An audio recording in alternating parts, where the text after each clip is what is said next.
Dan itu ada lebih dari 100 orang yang ngantri. Itu penjaga gedung sini udah telepon saya.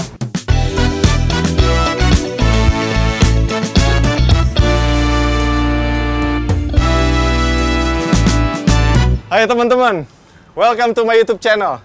Dan ini konten pertama gua, Rens, Randy and Friends. Kali ini gue mau ngobrol-ngobrol sama temen gua dan gue juga mau belajar bisnis sama dia. Bro, apa kabar? Hai bro. Robi, Ya. congrats ya buat openingnya Odin. Thank you. Buat teman-teman yang penasaran siapa sih sosok Robi ini? Nih, udah gue siapin. Ini dia temen gue Robi.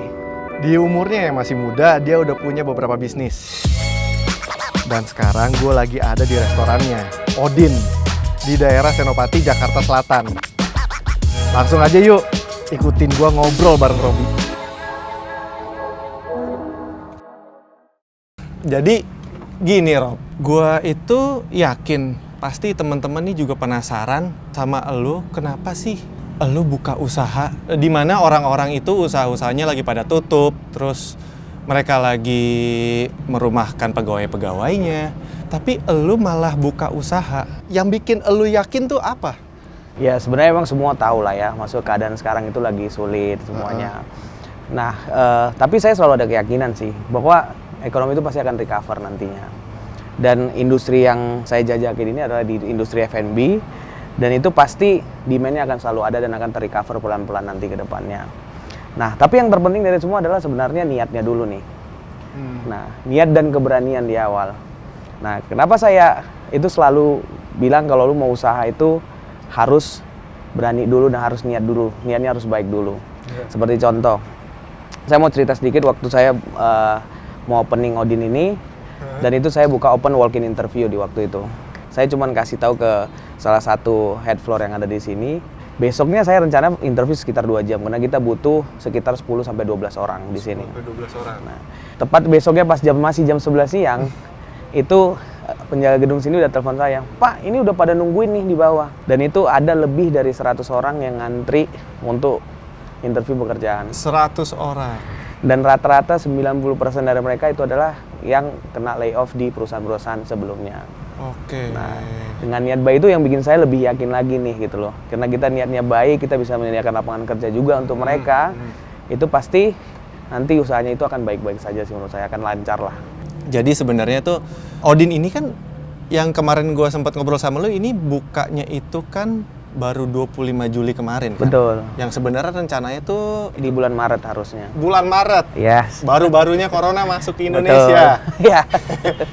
Sebenarnya kan Rob, kalau misalnya lu mau mundur, sebenarnya kan bisa aja. Memang ada kesempatan lah kalau mau mundur itu bisa. Tapi saya sih enggak sih. Saya selalu yakin akan keputusan yang udah saya ambil sih. Dan kebetulan juga sewaktu saya planning itu kan udah ada tim yang on board juga kan di situ. Dan nggak mungkin saya lay off dia, padahal dia kan udah kita kontrak dari awal dan dia udah komitmen mau bantu kita dalam usaha ini kan. Saya nggak mungkin lay off dia, dan saya udah yakin juga dengan bahwa ekonomi pasti akan recover juga ke depannya. Dan di bisnis lain saya juga, itu selama corona, itu saya nggak ada satupun yang saya lay off, satupun nggak ada. Walaupun usaha itu harus tutup dan kita penghasilannya nol, saya tetap menggaji mereka full. Yang buat gua salut sama lu sih, itu dibungkus sama niat baik. Karena kalau kita memulai sesuatu dengan niat baik, pasti itu hasilnya juga akan baik. Dengan strategi, dengan segala macam usaha kita, itu pasti kan hasilnya akan baik. Dan yang gue pengen tahu juga sih Rob, ini tuh passion lo untuk berbisnis, untuk buka usaha. Justru kalau dari keluarga itu nggak ada yang pengusaha. Nggak ada? Nggak ada. Justru orang tua saya itu semua adalah korporat semua. Tapi ya itu tadi, maksudnya nggak ada sesuatu yang menantang kan. Kalau kita buka bisnis itu, satu, lu bisa ciptain lapangan kerja untuk orang lain. Benar. Yang kedua, itu penghasilannya juga pasti nggak rata setiap bulan. Lu bisa penghasilannya lebih tinggi, kadang bisa rugi juga. Jadi kreativitas kita dan perjuangannya itu lebih terasa kalau kita buka bisnis sih. Jadi itu lebih ke passion saya. Namun dari keluarga itu nggak ada sama sekali yang pengusaha, nggak ada. Semua benar-benar karyawan korporat. Even kakak saya sendiri adalah dokter hewan dan dia kerja masih di tempat orang. Jadi tidak ada yang satupun yang pengusaha sih. Itu orang tua banyak yang udah nggak usah lah gitu, maksudnya udah kuliah yang benar, kerja aja udah gitu kan, maksudnya karena usaha itu bahaya gitu loh, kalau nanti sekali kenapa bisa bangkrut, susah bangkitnya, yang kayak begitulah. Cuman kan kalau bisnis kita baca dulu pasarnya seperti apa, kita bikin dulu studinya gimana, strateginya seperti apa, dan kita eksekusi dengan tim yang solid, itu pasti akan berjalan lancar sih. Iya, ya berarti lu nih mulai terjun tuh dari umur 18 tahun. Untuk usaha ya. Muda banget, bro. Itu muda banget. Gue 18 tahun tuh, gue masih mikirin gue mau kuliah di mana. Major lu saat lu ambil studi kuliah tuh apa sih sebenarnya? Nyambung kah atau emang jauh gitu? Kalau studinya sih nyambung. Kalau major yang saya ambil itu sebenarnya saya kuliahnya itu nggak hanya satu ya. Jadi major waktu bachelor dulu S1, saya itu double degree hospitality management, basicnya perhotelan. Habis itu double major dengan marketing di Dublin, Ireland. Setelah itu saya balik ke Indonesia. Itu saya mau melanjutkan studi dan usaha juga. Itu saya ngambil S2 Finance. Setelah itu saya S2 lagi komunikasi. Jadi udah banyak, beberapa major lah digabung lah kurang lebih. Tunggu ini bentar. Berarti teman-teman nih, Robby ini S1-nya double major. S1 double major. S2-nya double major.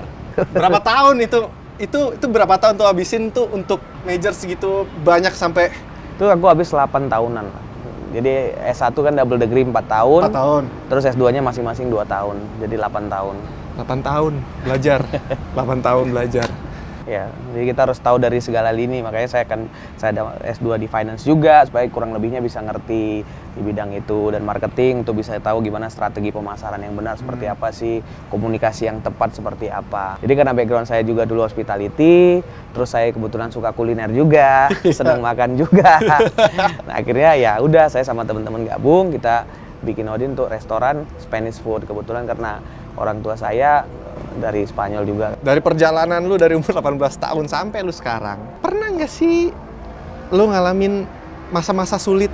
Oh ya pastilah. Semua masa sulit banyak malahan. Karena bisnis itu yang paling susah kan merintis dari awalnya sebenarnya. Iya, true. Nah, sebenarnya hal tantangan yang paling susah itu adalah gimana manage karyawan dan SDM itu tersendiri. Kalau mereka nggak ada emotional engagement dengan perusahaan yang kita bangun ini, mereka nggak akan ngasih seluruhnya gitu loh. Maksudnya kayak contoh kalau kita sebagai owner, misalnya datang tamu kecewa sedikit, kita akan kejar tuh customer gimana caranya supaya bisa dia puas dan dia akan balik lagi kan. Nah kalau contoh aja misalnya SDM-nya adalah ya cuman kerja di situ dan nggak ada engagement dengan kita lah, maksudnya emosionalnya juga nggak ada gitu. Dia kan biarin aja gitu loh customer tuh, ya udahlah nanti juga ada customer lain kan. Nah, jadi sebenarnya gimana mempertahankan dan mempunyai tim yang solid dan bisa punya sense of ownership itu yang paling susah. Iya, sih. Jadi kayak mereka juga ngerasa ini tuh juga milik gue harus jaga ini, gue harus bikin ini juga berkembang. Kalau strategi segala macam pemasaran itu kita bisa pelajarin lah gimana caranya untuk dapat strategi yang paling tepat. Tapi timnya ini tadi sih yang menurut saya tantangan paling besar, dan kalau kita udah punya tim yang bisa dipercaya dan tim itu udah punya ownership yang tinggi, percayalah bisnis itu lama-kelamaan bisa autopilot. Dan kita bisa fokus ke yang lain lagi.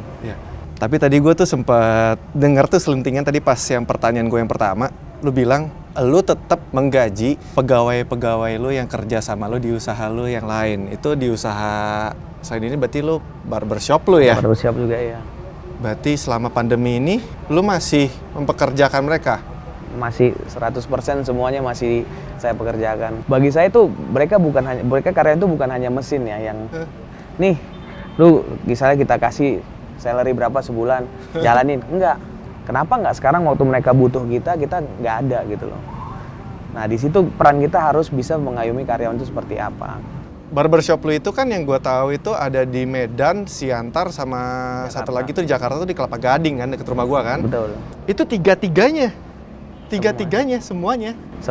Tapi kan barbershop itu kan juga emang nggak buka kan? Jadi lu yang paling lama tutup tuh yang di Jakarta. Yang paling lama tutup di Jakarta? Ya. Jadi lu emang support mereka, lu support semuanya. Jadi ya nggak mungkin kita lepas gitu, ya udah ini kondisi lagi seperti ini, lagi susah, sorry ya, misalnya kita nggak bisa ini, ya nggak gitu juga kan. Maksudnya waktu kemarin kita lagi bagus usahanya, mereka kan di situ setiap hari jagain tempatnya kita.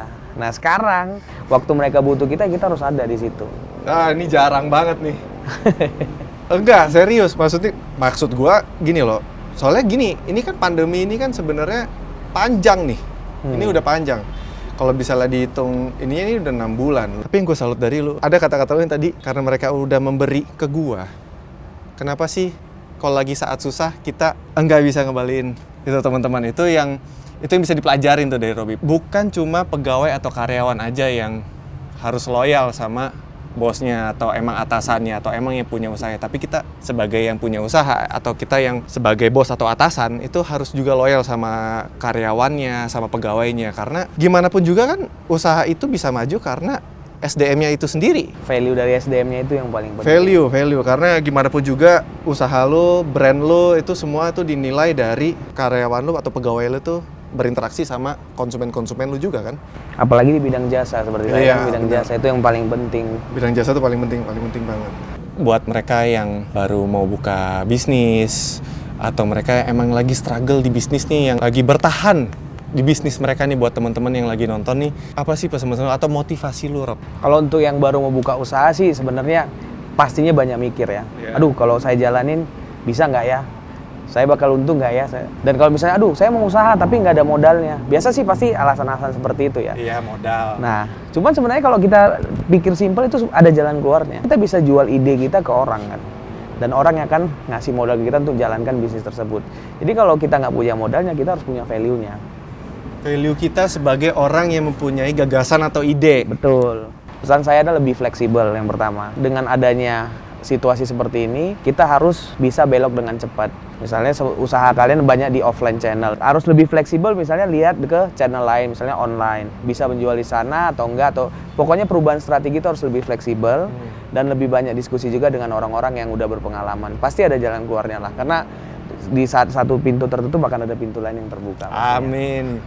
Thank you banget udah ngobrol-ngobrol sama gue banyak banget dapat inspirasi, dapat semangat baru di dunia bisnis. Gue juga belajar banget nih dari obrolan kita barusan. Semoga juga teman-teman yang nonton ini dapat hal-hal positif yang tadi gue obrolin sama Robby. Thank you juga buat teman-teman yang udah nonton video ini, dan nantikan terus video-video gue selanjutnya. Gue Randy Jarnet dan ini temen gue Robby. Sampai nanti. Belum selesai. Gimana? Kalian suka nggak sama videonya? Kalau kalian suka, kalian jangan lupa subscribe, like, komen, terus di-share. Oke? Yaudah, bye!